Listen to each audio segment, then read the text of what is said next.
On a bitter winter night, deep in the snow-covered wilderness, a lone man spotted two wolves pacing at the edge of his property.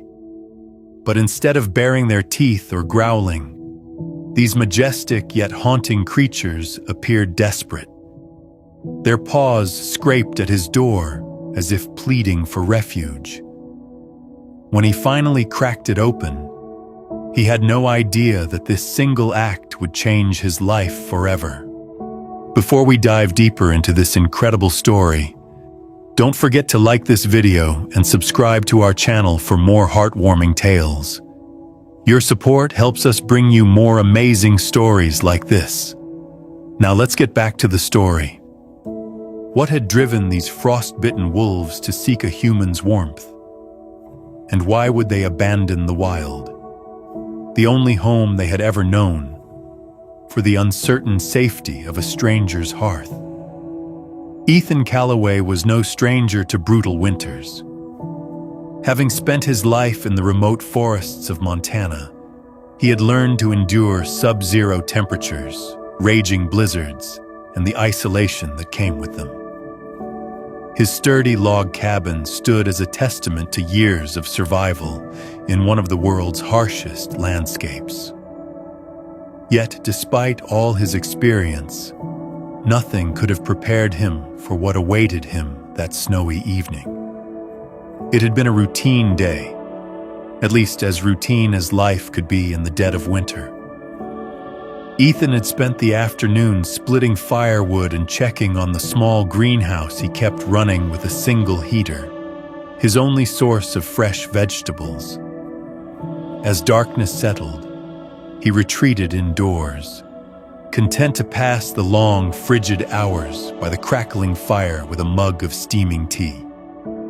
Then came the noise, a faint, persistent scratching at his door, followed by soft, sorrowful whines that pierced the silence. At first, he thought it might be a stray dog, perhaps one of the few feral animals that occasionally wandered too close to civilization. But when he peered through the frost-laced window, his pulse quickened. Two wolves stood on his porch, their bodies thin and frail, their once proud coats tangled with snow and ice. Their breath curled in the freezing air, and rather than exuding the wild menace wolves were known for, they trembled, eyes hollow with exhaustion. One of them even let out a weak, mournful howl, more of a plea than a warning. Ethan hesitated. His instincts warred within him. Wolves were, after all, untamed predators. Allowing them inside could be a dangerous mistake. But as he watched them shiver on his doorstep, their bodies betraying their desperation, his caution gave way to something stronger: compassion. Against his better judgment, Ethan grabbed a flashlight and slowly unlatched the door. The closer of the two wolves took an unsteady step forward, its golden eyes meeting his, not with hostility, but with something eerily close to pleading. In that moment, any lingering fear was overpowered by the undeniable truth. These creatures were on the brink of death. Taking a slow breath, Ethan stepped aside and gestured toward the warmth inside. The wolves hesitated for only a moment before cautiously padding forward, their paws leaving faint imprints in the blowing snow. The instant their fur met the cabin's heat, a visible shudder rippled through them, as though their bodies were finally releasing the tension of days, or perhaps weeks, spent fighting the cold. Once they were inside, Ethan quietly closed the door, sealing out the howling wind. For a moment, the cabin was utterly still. Then, the wolves began to move. With careful curiosity, they sniffed at the wooden floor, the worn furniture, and the small pile of firewood stacked near the hearth. Ethan watched them closely, his muscles taut with awareness. One wolf, slightly smaller than the other, had a patch of gray fur streaking its back. It moved with a noticeable limp, favoring its hind leg. Up close, Ethan could see the sharp outline of its ribcage beneath its fur, evidence of prolonged starvation. The second wolf, a bit larger, bore a scar along its muzzle, a silent testament to a hard-lived existence. And yet, despite their frail conditions, there was a quiet dignity in the way they moved. No panic, no aggression.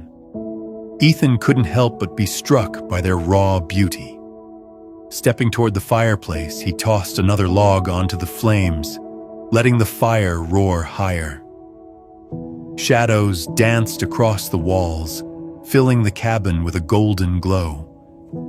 The wolves turned toward the fire, their bodies instinctively drawn to the warmth. One of them let out a soft whimper as it moved closer, as if it had never felt such comfort before. That's when reality set in. These wolves weren't just cold. They were starving. Ethan ran a hand through his hair, glancing at his modest pantry. He hadn't exactly stocked up on food meant for wolves, but looking at their frail bodies, he knew they wouldn't last much longer without nourishment. He pulled out some meat, originally intended for his own dinner, but hesitated. Was feeding wild wolves a terrible idea? Maybe. But at this point, survival outweighed logic. He set a plate of raw meat on the floor and took a step back. The smaller wolf approached first, nose twitching as it sniffed at the offering. After a few cautious seconds, it took a tentative bite. The larger one followed, and within moments, they were devouring the meal with desperate hunger, their eyes reflecting something Ethan could only describe as gratitude. A pang of sympathy twisted in his chest. How long had they gone without food? The wilderness was merciless, and an injured wolf had little chance of surviving in the brutal cold. As the meal settled in their bellies, the wolves finally seemed to relax. Their tense shoulders eased, their wary eyes softened, and for the first time since stepping into the cabin, they looked almost at peace. Ethan, still maintaining a respectful distance, settled into a chair near the fire. He knew he was taking a risk, but something about these wolves, their desperation, their willingness to trust him despite their nature, told him he had made the right choice. The hours passed in an odd sort of companionship. Ethan stoked the fire, occasionally flipping through an old, worn-out novel, while the wolves dozed fitfully. Occasionally, one would lift its head at the sound of wind gusting outside, ears twitching, before sinking back into a restless sleep. At one point, the larger wolf whimpered softly in its dreams, paws twitching as if running through some distant memory. Ethan felt an unexpected urge to reach out, to offer comfort, but he stopped himself, respecting the delicate truce they had formed. The night stretched on, and eventually, Ethan prepared a makeshift bedding area near the warmest part of the cabin. He coaxed the wolves toward it, laying out blankets and tossing another log onto the fire. The pair accepted his offer with weary hesitation, curling up with their noses tucked beneath their tails. Watching them settle in, Ethan realized he needed rest as well. The day had been anything but ordinary, and exhaustion tugged at his limbs. Before turning in, he double-checked the locks on the doors and windows, a habit ingrained from years of living in bear country. But tonight, the precaution felt even more significant. After all, he wasn't just protecting himself from the wild outside. He was sharing his home with it. As he dimmed the lantern, he found himself silently hoping for a peaceful night. The wolves, despite every terrifying story he had ever heard about their kind, had given him no reason to fear them. Somewhere deep in his gut, he knew. They weren't here to harm him, and saving them that night was just the beginning. Morning arrived in a slow, creeping hush, the first pale light filtering through the frost-laced windows. Ethan stirred, rubbing the sleep from his eyes, his body stiff from an uneasy night's rest. The cabin was quiet, save for the soft crackling of the dying fire. He sat up, his gaze instinctively shifting toward the wolves. They were awake. The smaller one still lay curled near the fire, its bandaged leg tucked beneath its body. The larger wolf sat upright, its golden eyes locked onto him, watchful but not hostile. Ethan exhaled. He had expected something different, maybe growls, maybe some kind of resistance. But instead, they regarded him with quiet patience. Then, the smaller wolf moved, shifting slightly, and let out a soft, pained whimper. Concerned, Ethan slowly approached, crouching at a safe distance.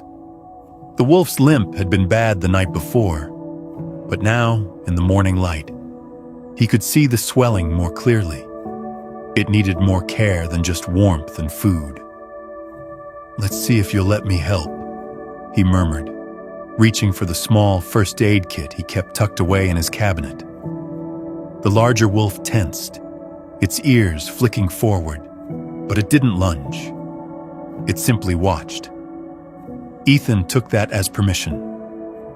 Carefully, he knelt beside the injured wolf, moving in slow, deliberate motions. He spoke softly, murmuring reassurances, hoping his tone would ease any tension. The wolf flinched when his fingers brushed over the wounded leg, letting out a low, warning growl. But it didn't pull away. Ethan worked quickly, wiping away dried blood and carefully wrapping the leg in a fresh bandage. He noticed cracks along the wolf's paw pads, frostbite, no doubt. He smoothed a thin layer of ointment over them before wrapping the limb properly.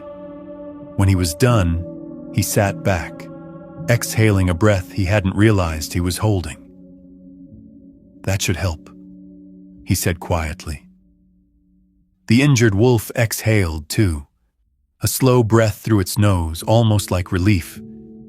Ethan couldn't help but smile. Then something shifted. The larger wolf, which had been standing guard the entire time, stepped forward. Ethan tensed, instinctively preparing to pull back, but instead of aggression, the wolf simply lowered its head. It sniffed at the bandaged leg, then nudged its sibling gently, a quiet rumble vibrating from its chest. Reassurance. A silent understanding passed between them, and Ethan felt something tighten in his chest. These wolves weren't just surviving together, they were protecting each other. And in that moment, he realized he was protecting them too. Later that morning, after making sure the wolves were settled, Ethan knew he had another problem. Food. What little he had left would last another day, maybe 2 if he rationed it. But that wasn't enough. Not if the wolves were staying. And something deep in his gut told him they weren't leaving just yet. Grabbing his coat, he pulled on his gloves and stepped toward the door. The larger wolf lifted its head, watching him carefully. "I'll be back soon," Ethan murmured, as if the wolves could understand. Maybe they did. The cold hit him the moment he stepped outside. The sky was a dull gray, heavy with the lingering remnants of the storm. Snow crunched beneath his boots as he trudged toward his woodpile, dragging a sled behind him. He worked quickly, loading up firewood, but his thoughts remained elsewhere. Where had these wolves come from? Were they part of a pack? Had they been abandoned? Or were they outcasts? The questions nagged at him, unanswered. Once the sled was full, he paused, scanning the silent wilderness around him. For the first time, he imagined the smaller wolf limping through these drifts, alone, starving, fighting for survival. No animal deserved to suffer like that. His grip tightened on the sled rope. He wasn't sure why, but something in him, something unshakable, told him that helping these wolves wasn't just the right thing to do. It was necessary. And he wasn't about to turn his back on them now. By the time Ethan returned to the cabin, the wolves were exactly where he had left them, curled near the fire, their bodies rising and falling with slow, steady breaths. The smaller one stirred as he stepped inside, lifting its head slightly. The larger wolf, ever watchful, let out a low chuff of acknowledgement. Ethan set down the firewood, shaking the snow from his coat before kneeling by the fireplace. He added more logs, coaxing the flames higher, letting the warmth fill the small space. Then came the familiar problem: food. He pulled out the last portion of meat from his dwindling supply, cutting it into manageable pieces before placing it down near the wolves. They ate cautiously at first, but their hunger quickly overtook hesitation. Within moments, the meal was gone. Ethan sighed. This wouldn't last, and as much as he wanted to avoid it, he knew he'd need to reach out to someone who could help. But who? That night, as the storm howled outside, Ethan lay awake, staring at the flickering light of the fireplace. The larger wolf sat upright, still alert, still guarding its injured companion. And despite the exhaustion weighing on his body, Ethan found himself watching them. Something had changed in him over these past 2 days. He wasn't just offering them shelter anymore. He was invested. They trusted him. And somehow, against all logic, he trusted them too. Morning came too soon, the storm easing into a cold but clear day. Ethan stood outside, staring out over the snow-covered landscape, lost in thought. Then something caught his eye. Movement, a figure just beyond the tree line. At first he assumed it was an animal, a moose maybe, or a stray dog. But then, as the shape shifted in the dim light, his stomach clenched. Person. He stepped forward, his boots crunching in the snow. The wolves inside the cabin must have sensed his change in demeanor because, from behind him, the larger one let out a deep, warning growl. The figure didn't move, didn't speak, just waited. A cold unease settled over Ethan. Then, just as he was about to call out, the person stepped forward, and a voice, muffled by the scarf wrapped around their face, called out to him. "Are they inside?" Ethan stiffened, his fingers curled into fists, instincts screaming at him to be careful. The woman pulled down her scarf, revealing a face lined with exhaustion but softened by something else. Concern. Ethan exhaled, his muscles still tense. "Who are you?" The woman's gaze flickered toward the cabin door. "I'm tracking those wolves," she said. "They belong to a monitored pack. We lost them in the storm, and I've been searching for days." Ethan's pulse quickened. Tracking them? Did that mean hunting them? She must have caught the look in his eyes because she quickly shook her head. "Not like that," she said. "I'm a field researcher with the Glacier Ridge Wildlife Center. We've been monitoring this pack."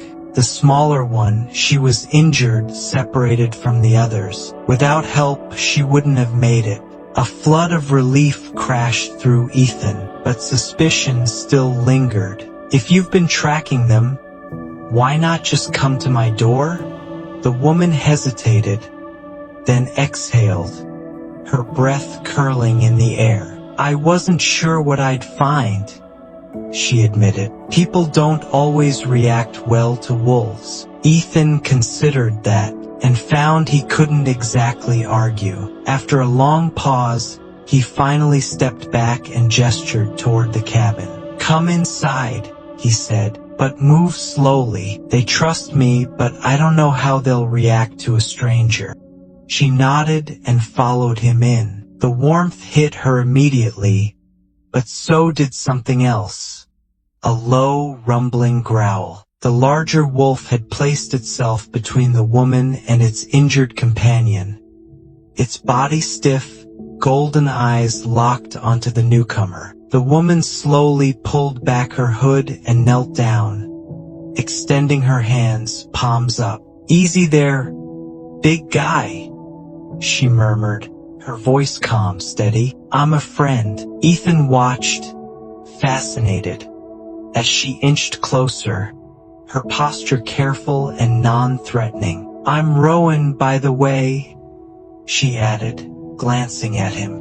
"Field researcher. I've been tracking these two for months." Ethan nodded, still wary but intrigued. Rowan's presence seemed to have a strange effect on the wolves. They were cautious, yes, but not aggressive. And when she finally reached out and touched the smaller wolf's bandaged leg, they didn't resist. She sighed. "You did a good job wrapping this," she told Ethan. "Might have saved her life."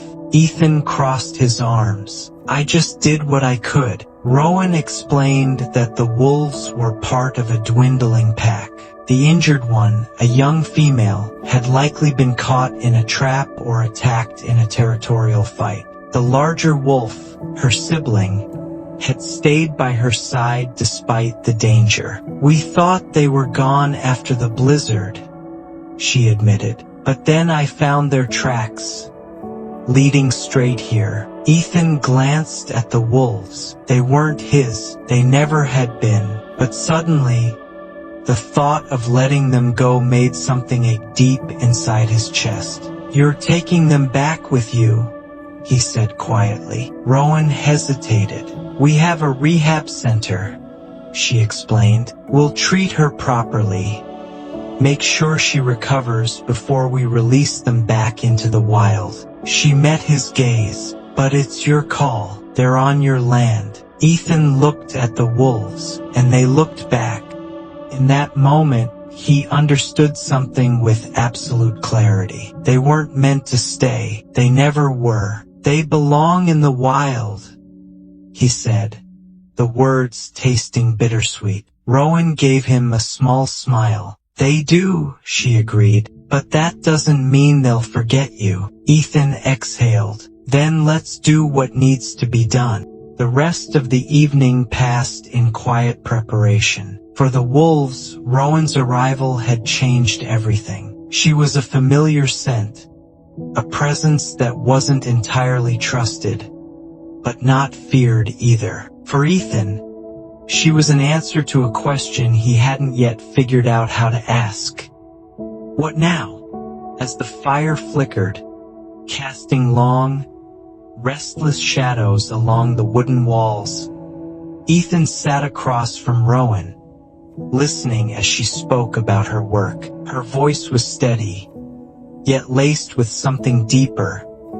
Determination, perhaps, or an exhaustion earned through years of tracking creatures that most people feared. "I've followed them for months," she said, her gaze flickering to the wolves, who lay curled beside each other, their breaths slow, synchronized. "They used to run with a pack of 6. Then the storm hit and we lost them." Ethan poked at the embers with a poker, watching as a burst of orange flared before settling into a faint glow. "It's a miracle they survived," he murmured. "Or that they found me." Rowan nodded, her expression unreadable. "Wolves are social animals. Being separated from their pack is dangerous, especially for an injured one." Ethan glanced at the two wolves, their bodies pressed close together as if they knew they had only each other now.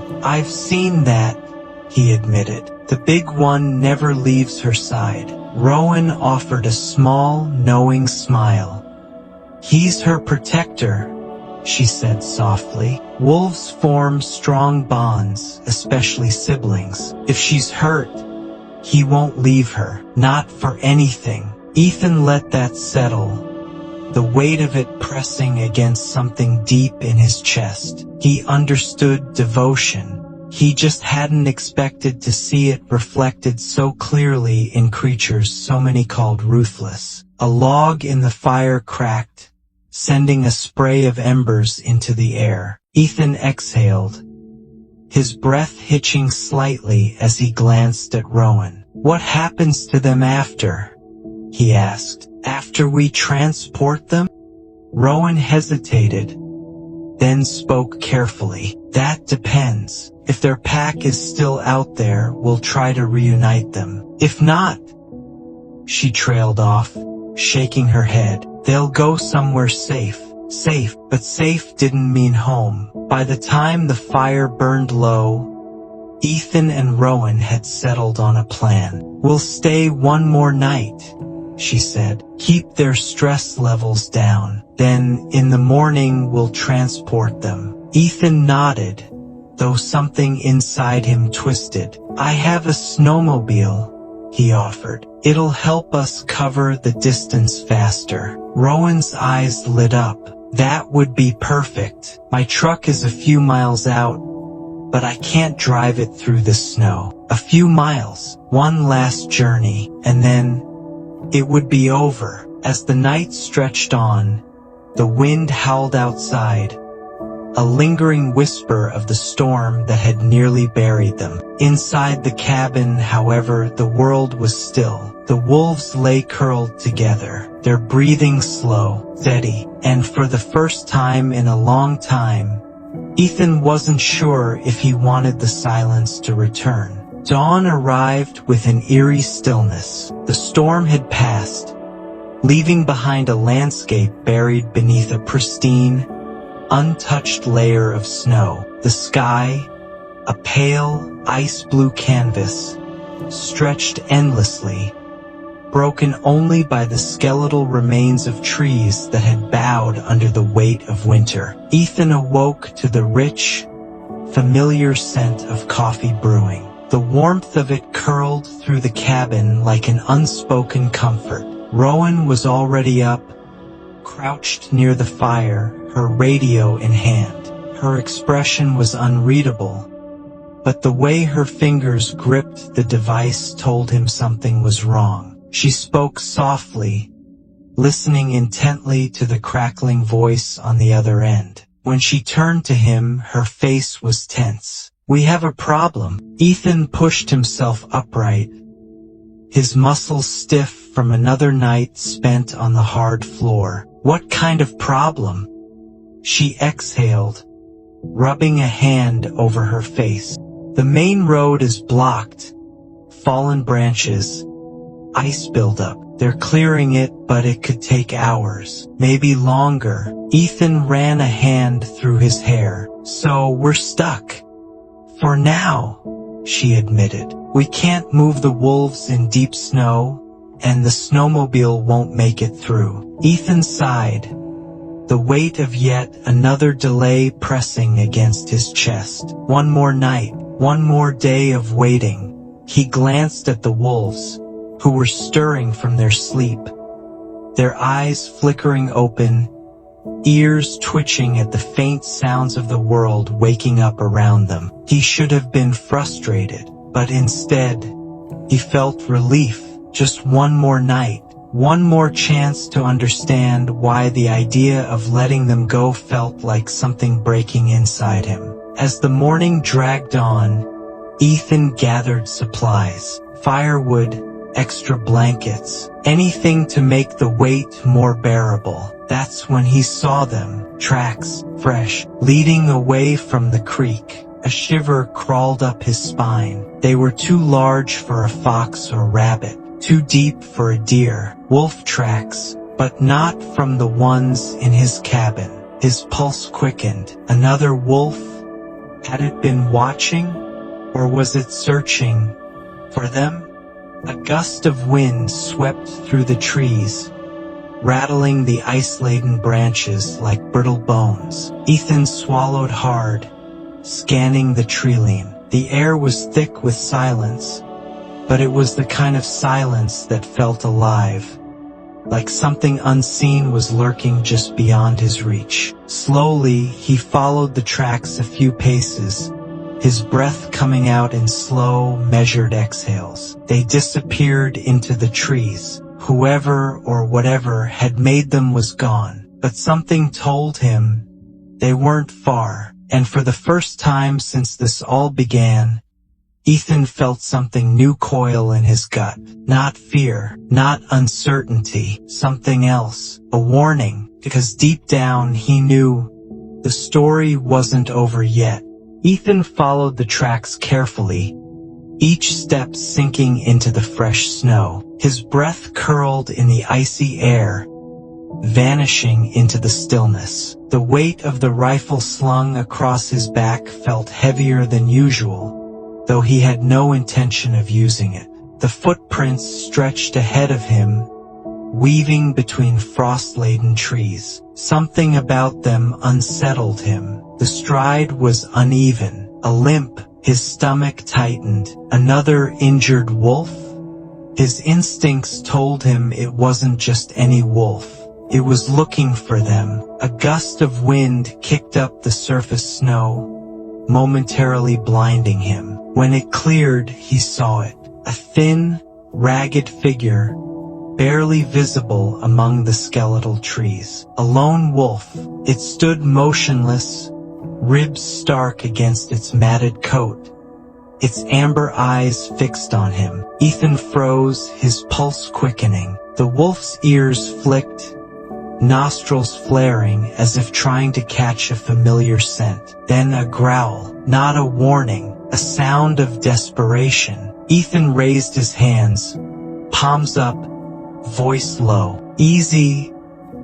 But the wolf wasn't looking at him anymore. His gaze shifted, over his shoulder, back toward the shelter. Then, as quickly as it had appeared, it turned and vanished into the trees. Ethan let out a slow breath, his chest tightening with realization. It wasn't running from him, it was running to them. "I'm going after it," Ethan said, pulling on his coat, his voice leaving no room for argument. Rowan hesitated, gripping her radio. "Ethan, I have to." His tone was firm, but there was something else in it, something she understood. She studied him for a long moment. Then finally she nodded. "Take your radio, and don't go too far."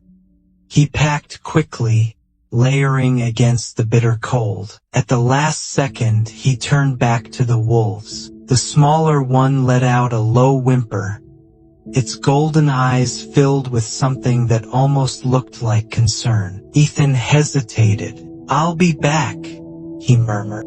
Then he fired up the snowmobile and disappeared into the white. The cold bit at his face as he navigated the terrain, the wind slicing like a blade. Dan's report had placed the lone wolf near the road, and that's where Ethan aimed, his gut twisting with urgency. At last he saw it, a flicker of movement near a stand of spruce trees, barely more than a shadow. He cut the engine, dismounted, advanced cautiously. The wolf stood before him, thin, trembling, barely holding itself upright. Its breathing was shallow, ragged. It let out a faint growl when Ethan stepped closer. "I'm not here to hurt you," he said, his voice steady. The wolf staggered, then collapsed. Ethan rushed forward, heart pounding. From behind a nearby tree, another figure stepped out. Then, rifle slung over his shoulder,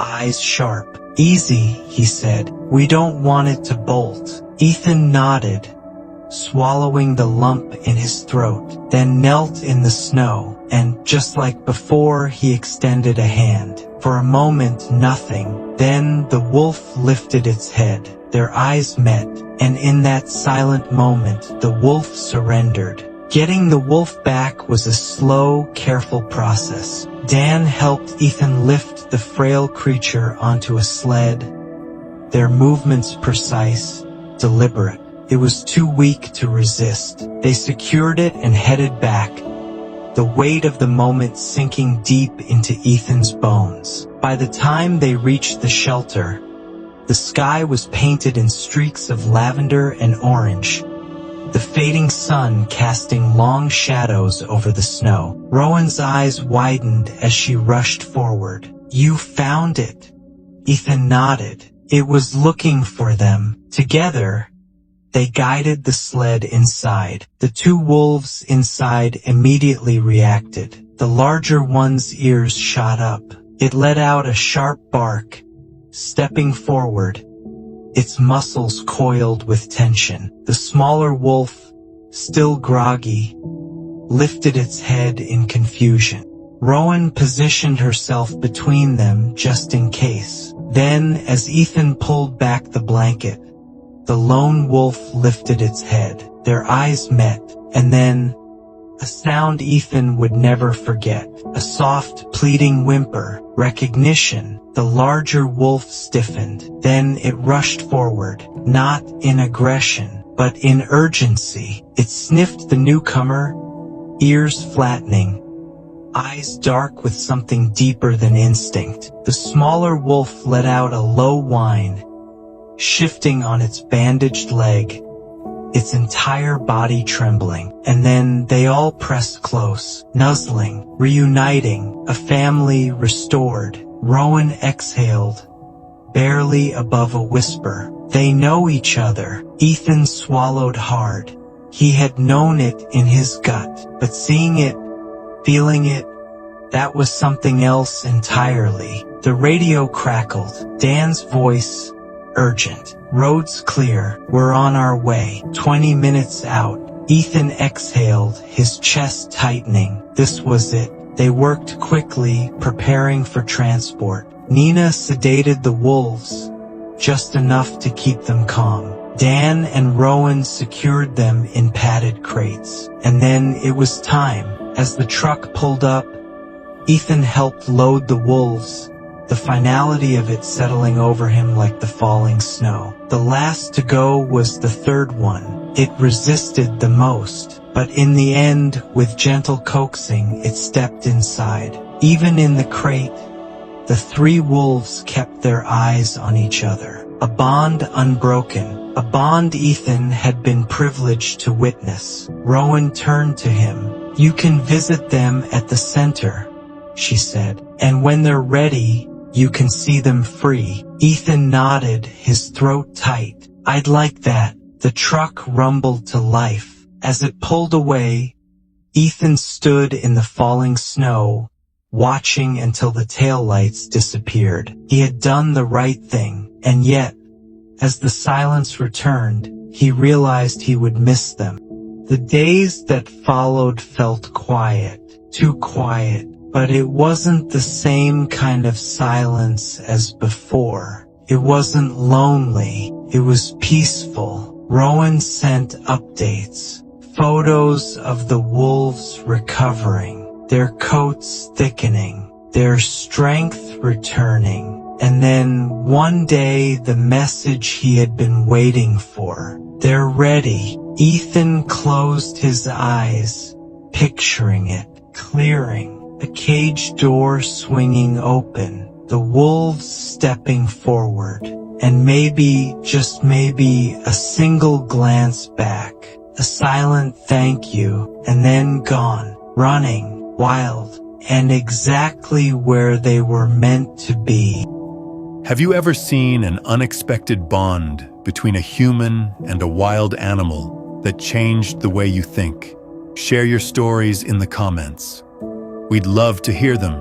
Don't forget to like this video, subscribe to our channel, and stay with us for more incredible tales of connection and compassion.